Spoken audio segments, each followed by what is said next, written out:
সুপ্রিয়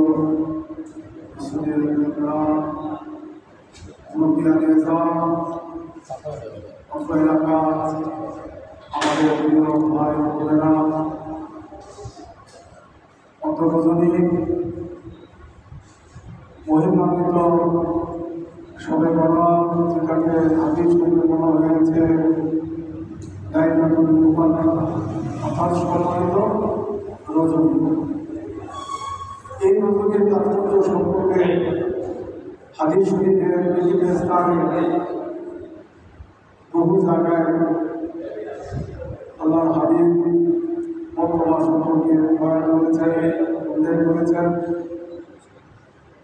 তার মধ্যে বলা হয়েছে যে সবে বরাত এবং সবে কদর রজনীতে আল্লাহ আলামিন আসমান থেকে 3.5 সংগ্রহ করে ফজিলতপূর্ণ বর্ষণ করেন। সুবহানাল্লাহ। 3.5 সংগ্রহ করে আমরা সেগুলির প্রত্যেকটা বিষয় হয়তো জানি না, তবে আল্লাহ হাবিব বলছেন এটা সত্য। আল্লাহ এবং আল্লাহ রাসূল যা বলছেন, যা উল্লেখ করেছেন, তার মধ্যে বিধান অলঙ্ঘনীয় অনিবার্য বিধান। হুজুর সাল্লাল্লাহু আলাইহি সাল্লাম সেই সবে বরাতের রাত্রে তিনি হুজরাখানায় অবস্থান করতেছিলেন।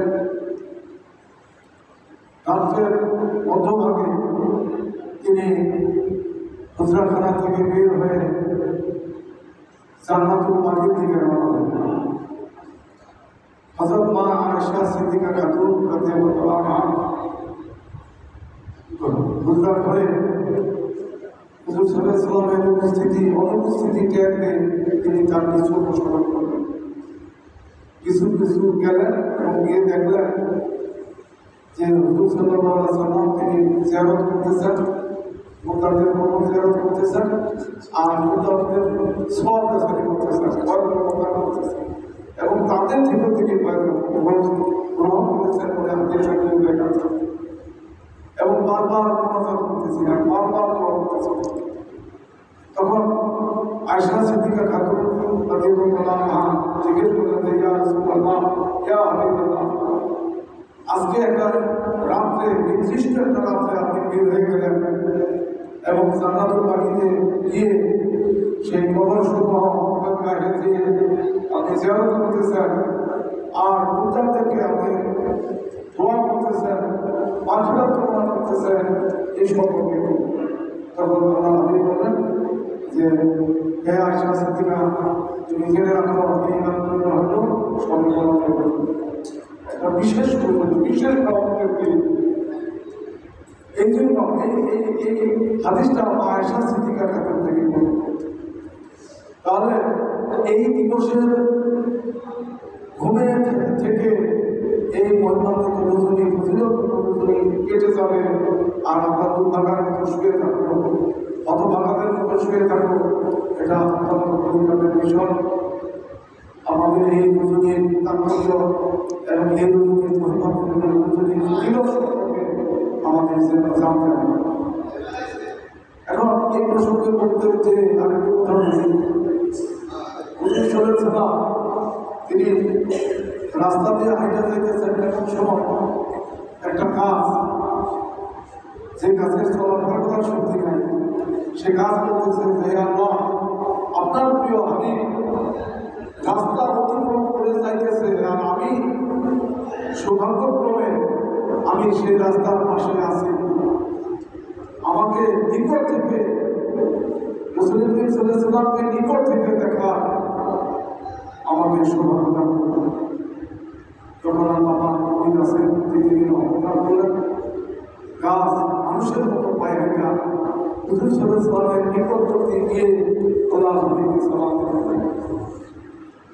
সালাম জানাইলেন আর বললেন যে, আল্লাহ হাবিব, আপনাকে দেখার জন্য আমি বেকুছিলাম, আর আমি আল্লাহর কাছে প্রার্থনাও করছি, আল্লাহ প্রার্থনা মঞ্জুর করছি। একটা গাছ যদি, যে গাছের চলৎ শক্তি নাই, সেই গাছও যদি আল্লাহ হাবিব সাল্লাল্লাহু আলাইহি ওয়াসাল্লামকে দেখার জন্য ইচ্ছা পোষণ করে এবং আল্লাহ রাব্বুল আলামিন তার ইচ্ছাও অর্জনও পূর্ণ করেন, তাহলে মানুষ যারা আমরা আছি, আমাদের উচিত হুজুর সাল্লাল্লাহু আলাইহি ওয়াসাল্লামের রাসূলুল্লাহের উসওয়াতুন হাসানাহ। তোমাদের জন্য আল্লাহর হাবিবের অনুসরণ করা হলো উত্তম। এবং সাহাবারা হযরত আয়েশা সিদ্দিকা কাকুকে বলছিলেন যে আল্লাহর হাবিবের চরিত্র কি, তখন তিনি বলছেন যে কোরআন আল্লাহর রাসূলের চরিত্র, কোরআন পড়ে তার চরিত্র সম্পর্কে জানতে পারেন।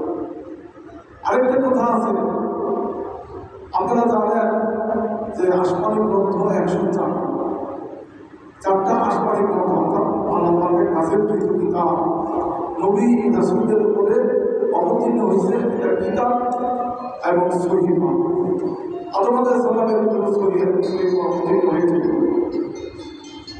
তো কোরআনে কারীম এমন একটা ফজিলতপূর্ণ কিতাব যে এই কিতাব যদি কোনো ব্যক্তি পাঠ করে তাহলে ওই 103 খানা কিতাব ফজিলতপূর্ণ যে সওয়াব, সেই সওয়াবটা আমল করে সমস্ত আসমানি গ্রন্থের নির্যাস এবং আমাদের কই নেই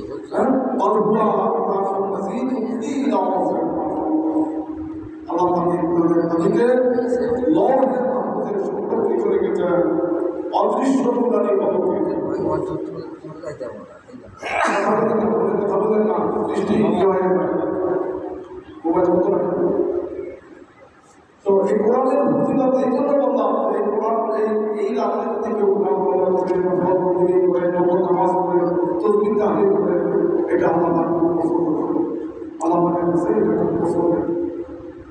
তো কোনো ব্যক্তি যদি কোরআন শরীফ তেলাওয়াত করে ওই কোরআন হাসরের ময়দানে ওই ব্যক্তির প্রতি সুপারিশ করবে যে আল্লাহ আপনার অমুক ব্যক্তি আপনার কালাম কোরআন শরীফ তেলাওয়াত করে আল্লাহ পাকের সাথে কথা বলা একই স্বভাব। অন্যান্য হাদিস শরীফ আছে, তোমাদের মতো ওই ব্যক্তি কিন্তু আছে কোরআন শরীফ শিখে আপনার শিক্ষাকে সেই ব্যক্তি তোমাদের বলেছে। এখন কিভাবে কোরআন সঙ্গে যাবে, এটা হাদিস শরীফে আসছে এইভাবে যে কেউ যদি কোরআন শরীফ তেলাওয়াত করে তাহলে মানুষ একজন যখন মারা যায় দুনিয়ার সমস্ত কর্ম রেখে এই বিদায় গ্রহণ করে, তখন দুনিয়ার সমস্ত সম্পদ থেকে অর্থ থেকে বাড়ি থেকে শক্তি থেকে সমস্ত কিছু থেকে সে আহ্বান করে পৃথিবীর সাথে তারা কোনো সম্পর্ক থাকে না, পৃথিবী থেকে সে মৃত হয়ে যায়।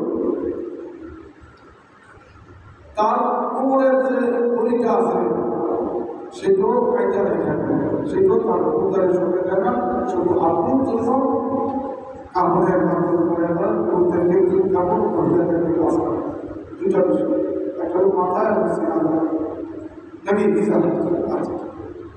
তো যখন মুদ্রা যখন কবরে শায়িত হয় তখন আল্লাহর হাবিব বলছেন যে ব্যক্তি কোরআন তেলাওয়াত করবে, কোরআনের আমল করবে, কোরআনের ফজিলত সম্পর্কে জানবে এবং বুঝবে আমল করবে, ওই ব্যক্তির সঙ্গে কোরআন কোরআন তার সঙ্গী হবে, কোরআন তার পক্ষে সুপারিশকারী হবে।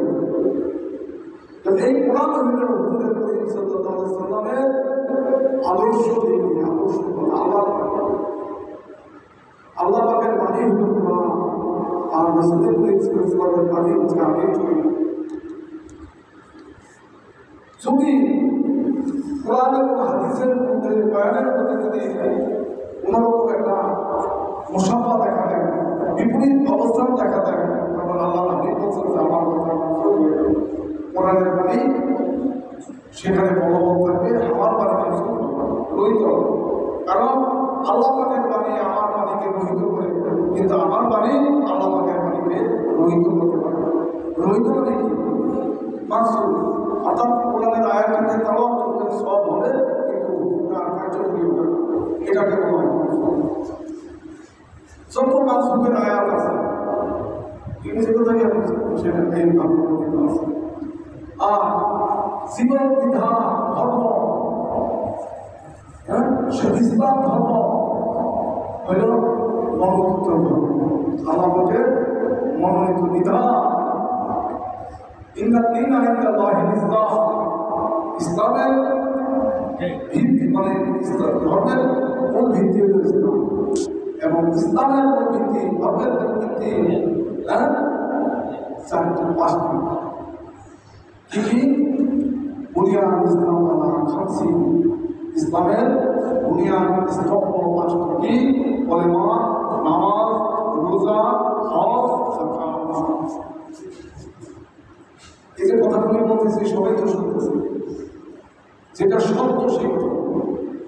ইসলামের বুনিয়াদ হলো পাঁচটা: কলেমা, নামাজ, রোজা, হজ, যাকাত। এই পাঁচটাকে অস্বীকার করার শর্ত এই ভূমণ্ডলের জনশক্তি হচ্ছে কারণ এই পাঁচটা হলো আল্লাহ পাকের সাবিত।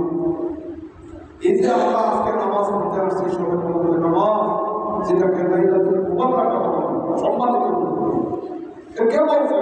আল্লাহ হাবিব বলতেছেন যে এটা সম্মানিত। আমরা জানবো যিনি আখিরি জামানার পয়গম্বর, যিনি সর্বশ্রেষ্ঠ নবী, যিনি সৃষ্টি না হলে পুরো কায়নাত কিছুই সৃষ্টি হইত না। হুজুর সাল্লাল্লাহু আলাইহি ওয়াসাল্লামের রওজা মুবারকে ৭০,০০০ ফেরেশতারা সব সময় নতুন বিধান পালন করতে থাকে। এই ৭০,০০০ গেলে আবার নতুন ৭০,০০০ নিয়ে যেতে হবে, আবার এরা ৭০,০০০ গেলে আবার নতুন ৭০,০০০ আসে। হাদিস শরীফে আছে যে এই ৭০,০০০ ফেরেশতারা যারা প্রথম পেয়ে গেছে, কেমন পর্যন্ত দ্বিতীয়বার অগণিত ফেরেশতা মণ্ডলী হুজুর পাক সাল্লাল্লাহু আলাইহি পবিত্র ভবনকে বেষ্টন করে রাখছে এবং তারা সদায় সর্বদা নবীর শরীফ পাঠ করতেছে। কার সাথে? হাবিব সাল্লাল্লাহু আলাইহি ওয়াসাল্লাম। আপনি যখনই তার নাম স্মরণ করবেন,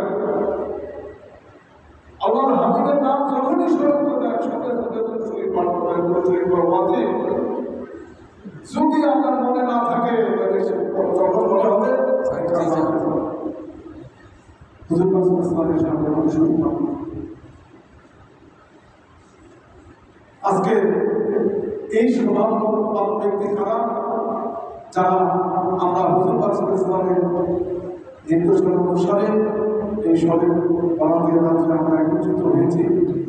আর এই বুঝির সম্পর্কে আপনারা রাত্রে না ঘুমায়, আমরা না ঘুমাই, শুনে শুনে বাবার কাছে সেক্রে সেক্রে রাত দিকে যাওয়া, এক রাতে গুনানি দিকে চলে যাও, ধরে রাখো সেক্রে সেক্রে রাত দিকে যাও।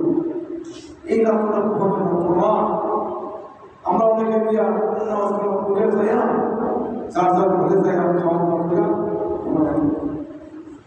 ওই ব্যক্তি হতভাগা, যে রাত্র ঘুমায় না। কারণ নবী গাছ কুতুব যারা, তারা রাত্র দিন তারা জাগ্রত থাকতেন এবং ইবাদত বন্দেগীতে রুজু থাকতেন। মহিউদ্দিন বীর মহিউদ্দিন আব্দুল কাদের জিলানী রাদিয়াল্লাহু, তিনি দীর্ঘ রজনী এক দাঁড়ায় তিনি নামাজ পড়তেন। ইমাম আবু হানিফা রাহিমাহুল্লাহ তিনি এশারের দ্বারা ফজরের নামাজ পড়তেন। সুবহানাল্লাহ। একদিন ইমাম আবু হানিফা রাস্তাতে হাঁটে যায়, তখন কয়েকজন মহিলারা সঙ্গে থেকে পানি কিনতেছে আর বলতেছে যে এই ব্যক্তি প্রতি রাত্রে ২০০ টাকা নামাজ আদায় করে। ইমাম আবু হানিফার দিকে আগে চলে করে থাকতেন না, এই ৪০০ টাকার নামাজ পড়েন, উনি পড়তেন ২০০ টাকা, তারপরের দিন থেকে উনি ৪০০ টাকা। ওই মহিলারা আমাদের দিকে ৪০০ টাকা থেকে কথা বলছে, কারণ আমি কথা তো মিথ্যা হয়ে যাবো, আমি এখন থেকে অভ্যাস করবো। এই অভ্যাস করতে হবে ইবাদতের জন্য, ইবাদতের দিকে বান্দাকে আল্লাহ সৃষ্টি করার উদ্দেশ্য হলো তার ইবাদত বন্দেগী করার জন্য। আমার খালাকাল দিনা ওয়াল ইনসান একমাত্র ইবাদতের জন্য হলো মানুষ সৃষ্টি। আবার কথা আছে, প্রেমের কারণে সৃষ্টি মানব জাতি, নজর ফেরেশতা ছিল বহুত। আল্লাহ পৃথিবীতে আদম সৃষ্টি করেছেন প্রেমের জন্য, ইশকের জন্য, ইশকের রাসূল হুব্বের রাসূল। আল্লাহ রাসূলের সঙ্গে প্রেম করার জন্য আল্লাহ এই বিশ্বের মধ্যে মানুষকে সৃষ্টি করেছেন, জিনদেরকে সৃষ্টি করেছেন। আর যা বাকি কিছু আছে সেগুলি মানুষের কল্যাণে তৈরি হয়েছে। এখন আমাদেরকে ফেরেশতাদের প্রতি আল্লাহ ধমক দিয়ে বলছেন, ফেরেশতাদের তোমরা নিষেধ করছে আদম সৃষ্টি করার জন্য। ফেরেশতাদেরকে আল্লাহ বলছেন, তোমরা না বলছেন যে আমি পৃথিবীতে গিয়ে যখন খুব আল্লাহকে সৃষ্টি করেন না, কেন নিষেধ করছো? এই যে আমার একটা দল করতেছে, আমি এই দুজন করবো। বান্দা যখন আল্লাহ পাকের কাছে মোনাজারি করে, ইকু ফাইনাম তাকু অথবা বান্দা যখন আল্লাহর দিকে রুজু দিয়া কাটাকাটি করে, তখন আল্লাহ পাক তার জিন্দেগির সমস্ত গুনাহ কথা মাফ করে দেন। সুবহানাল্লাহ। যিনি আমাদেরকে সৃষ্টি করেছেন, তিনি যদি মাফ করেন, তিনি যদি আমাদের অবদান সমূহ মার্জনা করেন, তাহলে আমাদের আর কোনো চিন্তা আছে? ভয় আছে? আমরা ইবাদত করব সন্তুষ্টির জন্য। কার সন্তুষ্টি? এটাকে বলা হয় রিজায় তাওয়াক্কুল পরিবর্তন করে আল্লাহ পাকের। আমরা যে আল্লাহর এই মসজিদে আসছি, আল্লাহর সাথে কোনো কাজ করলাম, মসজিদ হলো আল্লাহর ঘর। হাদিস শরীফে আছে, কি কিছু কথা বলতে আল্লাহর সাথে বাইতুল মসজিদ আল্লাহর ঘর। বান্দা যখন তার ইবাদতের জন্য মসজিদে আসে, প্রথম ব্যক্তির জন্য কি সওয়াব, দ্বিতীয় ব্যক্তির জন্য কি সওয়াব, তৃতীয় ব্যক্তির জন্য কি সওয়াব, হাদিস শরীফে উল্লেখ আছে। এজন্য আল্লাহ বলেছেন, তোমরা আল্লাহর সর্বব্যাপী সর্ব কি এই নামাজ কালাম করা, জিকির আজকার করা, কোরআন তেলাওয়াত করা, নফল জিকির করা, আল্লাহ পাকের ভয়ে বন্ধন করা, কাঁদা। দেখেন ইব্রাহিম আলাইহিস সালাম তিনি এমনভাবে কাঁদতে আছেন, তার কান্নার আওয়াজটা ১.৫ পুরুষ কিংবা হঠাৎ ৩ পুরুষ থেকে শোনা যেত। হ্যাঁ, ইব্রাহিম আলাইহিস সালাম তিনি কিসের জন্য কাঁদতেন? আল্লাহর সন্তুষ্টির জন্য তিনি কান্নাকাটি করতেন। আমাদের যে পয়গম্বর, আমাদের যে আকাম মাওলা মহানবী মুহাম্মদ রাসূলুল্লাহ সাল্লাল্লাহু আলাইহি ওয়াসাল্লাম, তিনি আল্লাহ পাকের মহব্বতে তিনি বেকারাম থাকতেন, আল্লাহ তাআলাকে কান্নাকাটি করতেন, জিকির করতেন। তিনি কাছের বহু আদেশের প্রমাণ আছেন।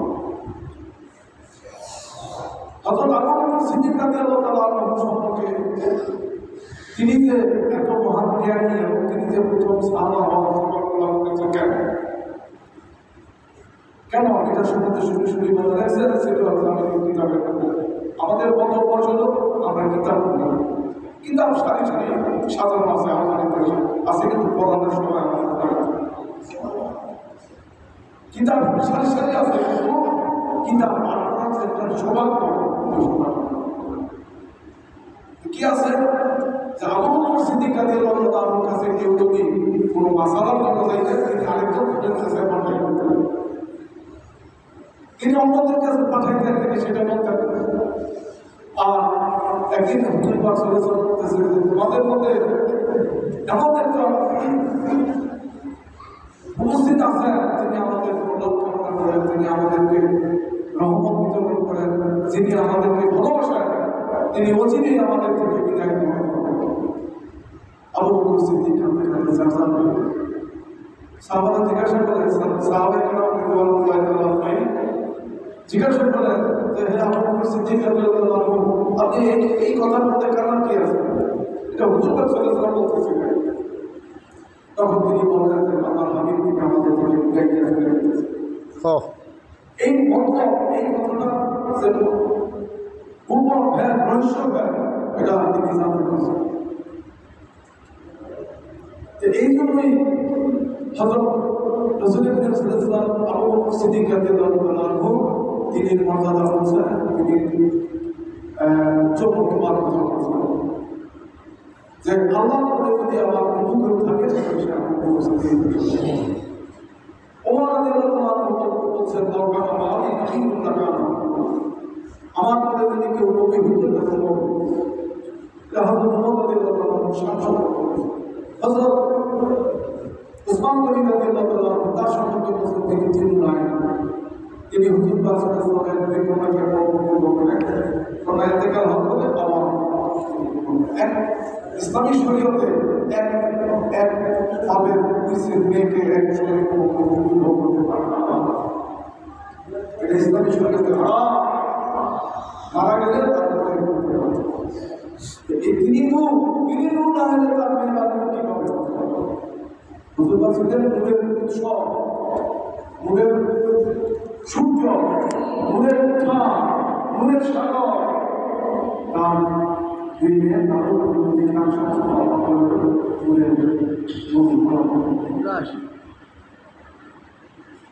বলি আমাদেরকে আমরা অনুসরণ করি কেন? আপনারা বলেন হুজুর পাক সাল্লাল্লাহু আলাইহি ওয়াসাল্লাম বলেন মা আনা আলাইহি ওয়াসাল্লাম, আমি এবং আমার সাহাবা। সাহাবাগণের প্রয়োজন তাবিনদের আমরা অনুসরণ করি। তাবিন মানে কি? যারা সাহাবাগণকে দেখেছেন। এরপরে তাবিনদের অনুসরণের পরে তাবিন আলমায় মুস্তাহিদিন সৌকে সালেহিন, এরপরে রাসূলের কাম। এরা তো গ্রন্থিত, একই সুতার গ্রন্থিত বাবা। কি বলছে কথা কে বলছে? বলি আমাদের বর্তমান সম্পর্কে বলতে গেলে এই সারা মাত্রা চলে যাবে। আজকে আউলিয়ার মধ্যে আছে বাবা ফরিদউদ্দিন রহমতুল্লাহ আলাইহি। হযরত শফি বাবা এই নদীর নামের আগে বাবার সাথে বলছে বাবা ফরিদউদ্দিন বিশ্ববিখ্যাত আউলিয়া। সেই কিতাব আমরা বাংলাদেশের মানুষেরা বলে মানুষ এত বলি বিরোধী হইত না, বলে আমাদের থেকে ইসলাম চালিয়ে বলছে। হযরত বাবা শাহজালাল মুজাকে নিজামিনী তিনি 5.5 লক্ষ কাঠিয়া থেকে ইসলাম গ্রহণ করেছিলেন। আমি ওয়াজ করি সারাদিন, একজন মতো আমি আপনাদের কথা হযরত শাহজাহান আজমিরি, হুজুর খাজা করিম নওয়াজ, মুঈনুদ্দিন চিশতি, হাসান সাদরানি, কানাদাদের মতো তিনি 93 লক্ষ ইসলাম আনছেন। ইতিহাসের পৃষ্ঠায় পৃষ্ঠায়, ইতিহাসের পাতায় পাতায় পাতায় দেখা। এটা কি মিথ্যা? ইতিহাস তাহলে এই যে আমরা ধর্ম কর্ম করে যাইতেছি, সবে বলা এরপরে আসতেছে রোজা, এরপরে আসবে সবে এরপরে আসবে ঈদ। এই রোজার মাধ্যমে, এই সবে কদরের মাধ্যমে, ইবাদতের মাধ্যমে আল্লাহ তাকে বুদ্ধি হয়ে যায় না, বিপদ হাদিস শরীফে এমন উল্লেখ আছে যে কোনো বান্দা যখন নফল ইবাদত করে তখন ওই বান্দা আমার প্রকৃতি হাত করছে, ওই বান্দার চোখ আমার চোখ হয়ে যায়, সে দেখে না আমি দেখি। ওই বান্দার কান আমার কান হয়ে যায়, সে শ্রবণ করে না আমি শ্রবণ করি। ওই ব্যক্তির পা যুবক আমার পা হয়ে যায়, সে হাতে আমি। এটা কেন বলেছে? এটা বলা হয়েছে এবাদতের মাধ্যমে আল্লাহর সঙ্গে আল্লাহর মিলন সম্পর্ক তৈরি হবে। এখন দেখেন, যদি কর্মই যদি না থাকে, আমাদের ভিতরে যদি কর্মোত্তর না থাকে, উত্তমতা না থাকে, এবাদতের মধ্যে যদি স্বাদ না থাকে, মজা না থাকে, এবাদতে আগ্রহ না থাকে, তাহলে তো আমাদের দেখেন এই রাতে গোসল করতেছে, এই রাতে গোসল করতেছে, পবিত্রতার ব্যাপার করতেছে। তুমি যত এবাদত করো আগে থেকে পবিত্রতা হাসিল করো, এরপরে হালাল জিনিসটা যদি সেটা একটা কোনো, যেমন ইমাম আবু হানিফা তার স্ত্রীকে বলছে যে দুটা ইমাম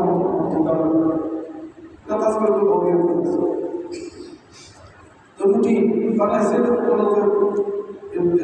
লবণ হয়েছে, আটার মধ্যে লবণ হয়েছে, লবণ খাইছে।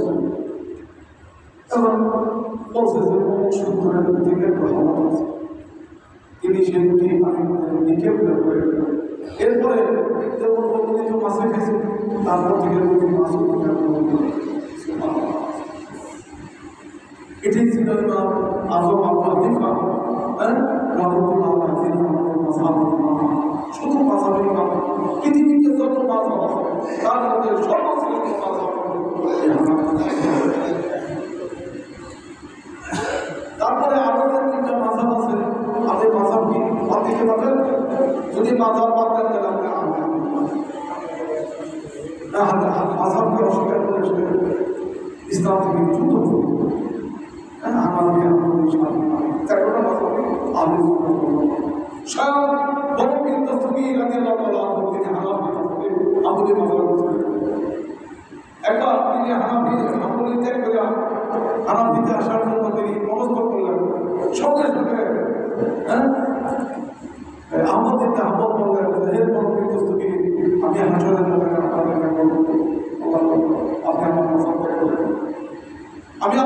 দেখলো যে আল্লাহ এত বড় বলি এই আমার মাঝাবের আপনি এর মাঝাবের ইমাম আবু হানিফা রাহমাতুল্লাহর মাযহাব শরীফে ইমাম শাফি এবং মালিকি যারা প্রশ্ন করলে তিনি রজব সুবহানাল্লাহ ওলিরা তো জিন্দা নাহনু আউলিয়াউল ফিল হায়াতুদ দুনিয়া ওয়া ফিল আখিরাহ এই আয়াত থেকে সবাই আলেমরা সবাই জানে নাহনু আউলিয়াউল ফিল হায়াতুদ দুনিয়া ওয়া ফিল আখিরাহ ওলিয়াদের মৃত্যু নাই বলে চিরদিন তারা চিরস্থায়ী ইসলাম করে কবর করে এই জন্য এতেকাদ রাখতে হবে ওলিয়াদের প্রতি এতেকাদ রাখতে হবে যদি আপনি আল্লাহকে আদম আলাইহিস সালামকে যদি এতেকাদ রাখবেন তা আল্লাহকে কিভাবে মানতে পারবেন এই জন্য আদম হইছে আল্লাহ পাকের খলিফা ইন্নী জাইলুন ফিল আরদি খলিফা আল্লাহ পাকের প্রতিনিধি ওই লোকে আল্লাহ পাকের প্রতিনিধি ওই লোক আদম আলাইহিস এই আদম আলাইহিস সালামের সামনে আল্লাহ পাক কোনটা সহিহ মানব কোনটা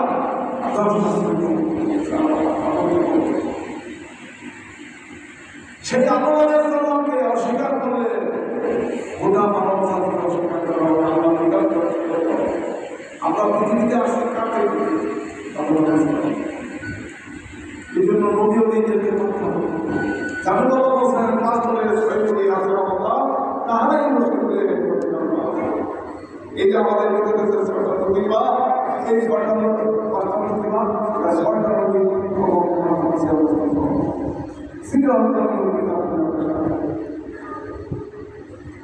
আমাদের শুনে শুনে বলছে ঈসা নামে নমস্কার আমার সদায় মুসলমান সম্পদিয়া আমাদের একের আত্মান হবে সাফা করব তাকে দেখেছি আমি আগে যে ঈসা নবী কি তোমাদের কারণ তিনি সার্বজনীন বিশ্বময় তিনি সমস্ত কিন্তু যখন হুজুর সাল্লাল্লাহু আলাইহি ওয়াসাল্লাম পৃথিবীতে আসছেন তখন হুজুর সাল্লাল্লাহু আলাইহি ওয়াসাল্লামের নির্দেশনা তার শরীয়ত সমস্ত পৃথিবীর মধ্যে বিকশিত আমরা অনুসরণ করবো কার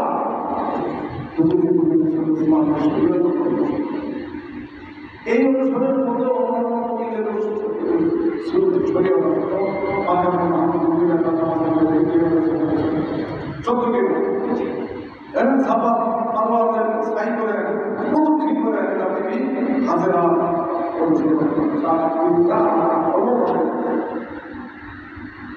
একদিন হুজুর করিম সাল্লাল্লাহু আলাইহি ওয়াসাল্লাম তিনি আরাফাতের ময়দানে দাঁড়িয়ে নামাজ যারা মুসলমান করেন মুজদালিফায় যায় ওই নামাজ এশার নামাজের সঙ্গে আমরা এই এখন যদি কোনো মুসলমান যায় দাঁড়িয়ে নামাজ ইসলামীরা কাজা না করে পারবে না কোনো কাফের বলে না যদি আপনি যদি নামাজ কাজা না করেন আপনাদের আল্লাহ বলে হে আমার আমি এটা উম্মতের মুহাম্মদের জন্য গর্ব বানায় কেমন পর্যন্ত মুমিন মুসলমান পৃথিবীতে আসবে এবং আমার সঙ্গে হজ করতে আসবে তারা এই ময়দানে তারা ইসলামী নামাজ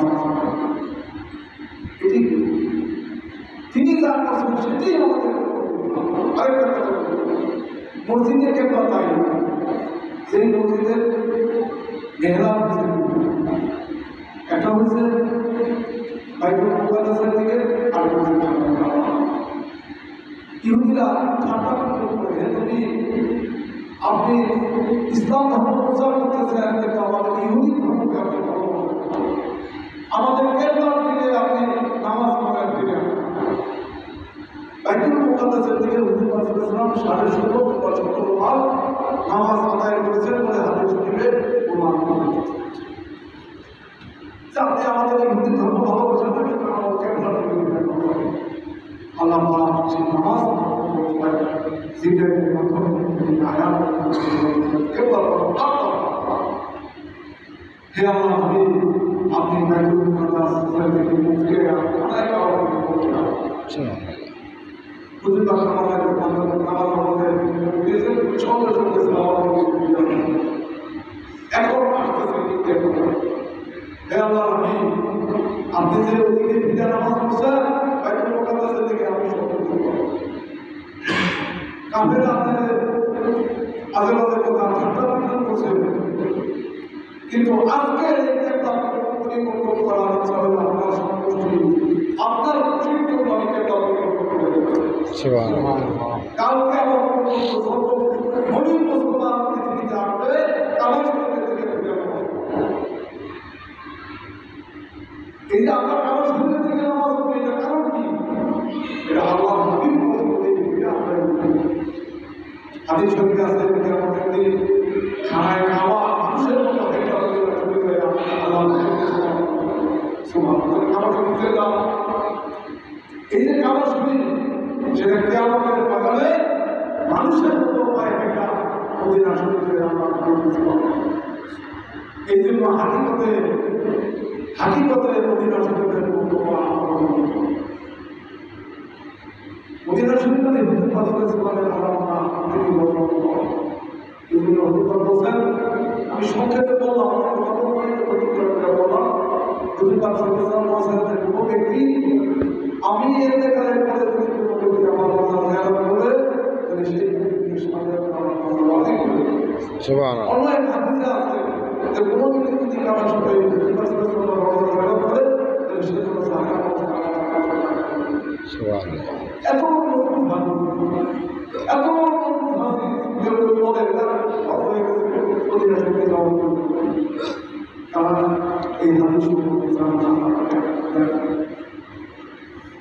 এই ধর্ম আমরা পালন করি কার নির্দেশে আল্লাহ নির্দেশ এবং আল্লাহ বলে সেই নিয়ম কথায়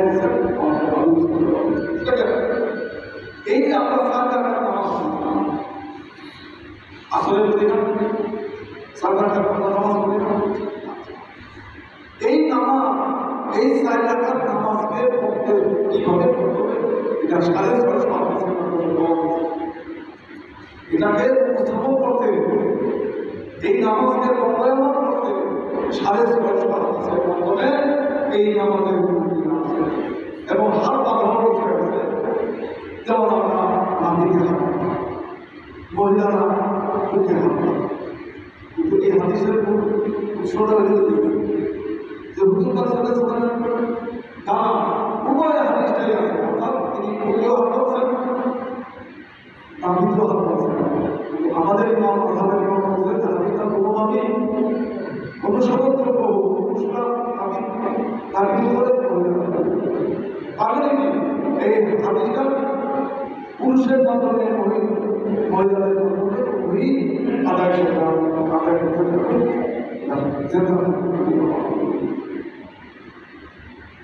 তাহলে আমরা নামাজের দিকে অগ্রসর হবো তো আপনারা নামাজ কালাম করবেন এখন থেকে তারা নামাজ কালাম করেন আসলে আমরা নামাজ আমরা রোজা রাখি রমজানের রোজা রাখি সবে কত পালন করি ঈদ উৎসব করি আনন্দ করি আল্লাহ বিধিবিধান আল্লাহ পাক আমাদেরকে বিধিবিধানের জন্য পালন করার জন্য সিলেক্ট করেছেন শুধু মানুষ না আর আমার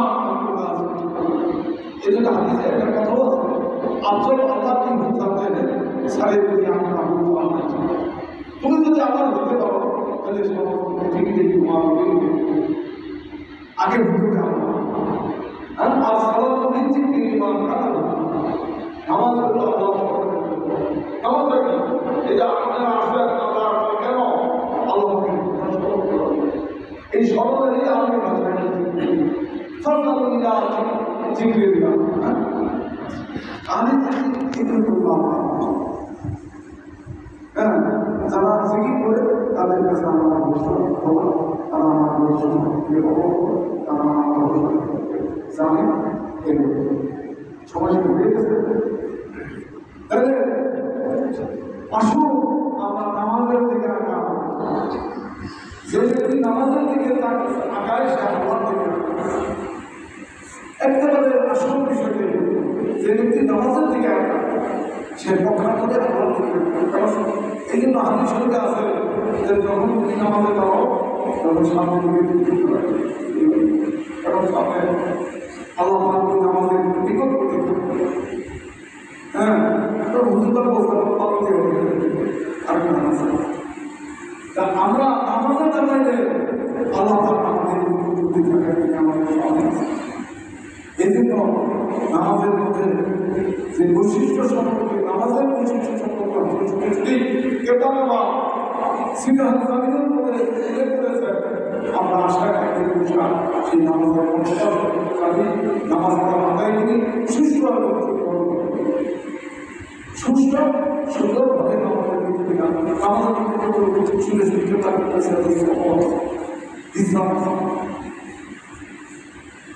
তুই টাকা তুই মুখ কেন তুই চিন্তা কেন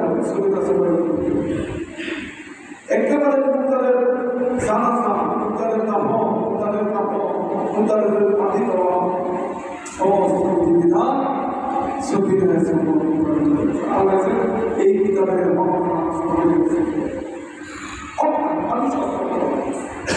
এই মানুষের এটা তোমার মানব এই আপনার এই লোকের মানব এই এখানে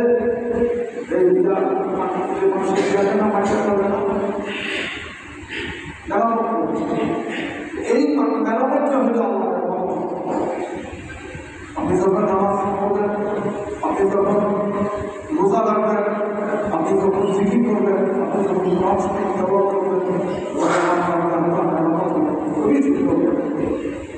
আর যে ব্যক্তি এই নামাজের কথা জিকির করে না এর থেকে ভালো হয়ে গেছে। হাদিস চলে আসে যে নামাজ পড়ার সময় করতে আর যে নামাজ না বসে বই রাখবে না কি সতর্কতা করি নামাজের অস্বীকার করলে সে কাফের হবে আর